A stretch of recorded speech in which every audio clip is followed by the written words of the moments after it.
Hello there. Well, it's the day traditionally called Good Friday, a day when we remember Jesus Christ's death on the cross.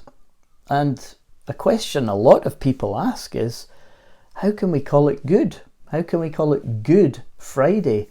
What's good about this wonderful, wonderful person being crucified in this cruel manner on a Roman cross?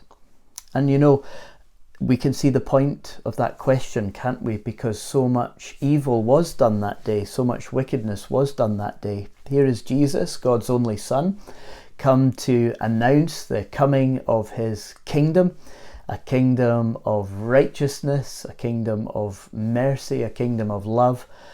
And so many people don't want that kingdom and don't want that king. So much so they reject him, they come up with a plot, a conspiracy in order to trap him.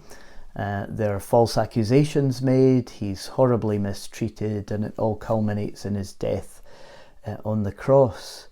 The Apostle Peter actually says when he's preaching on Pentecost that this was done by wicked men. And so there is a great deal of wickedness there happening on Good Friday. But what's amazing is that although there's all this wickedness on the human side, God is so powerful, but also so loving, so merciful, that he's actually going to use this act of wicked men crucifying Jesus to effect a great salvation for just the sort of people who would crucify Jesus. He's going to show his mercy and his grace in that a person who is hung on a pole is considered to be under God's curse. And therefore, Jesus is going to act on behalf of sinners on that cross and undergo that curse for our sins. The wages of sin is death. Sin is treason against God. It's breaking God's law, and therefore it separates us from God and it puts us under his curse. But God is merciful, God is gracious, God is loving beyond our imagination. And so he will actually use that act of Jesus dying on the cross in order to bring us to himself. It's because God so loved the world that he gave his only Son, so that whoever believes in him shall not perish but have everlasting life. And so what Jesus is doing on that cross is as a representative, as a substitute. It's on behalf of sinners like ourselves. And so in the New Testament, we read about this over and over again, the good that is done on Good Friday. The Apostle Paul says in 2 Corinthians chapter 5 and verse 21, God made him who had no sin, or who knew no sin, someone who was sinless, Jesus, to be sin for us, so that in him we might become the righteousness of God. A great exchange is taking place there on the cross. Our sin being reckoned to Jesus and being paid for there on the cross. The penalty being paid of death. So that it's not reckoned to us anymore, and rather Christ's righteousness, his perfect life, his perfect obedience is ours in him. Paul goes on in another letter in Galatians chapter 3 and verse 13, Christ redeemed us from the curse of the law by becoming a curse for us. For it is written, cursed is everyone who is hung on a pole. That's what I was mentioning earlier. So Christ becomes a sin offering on the cross. Christ becomes a curse on the cross.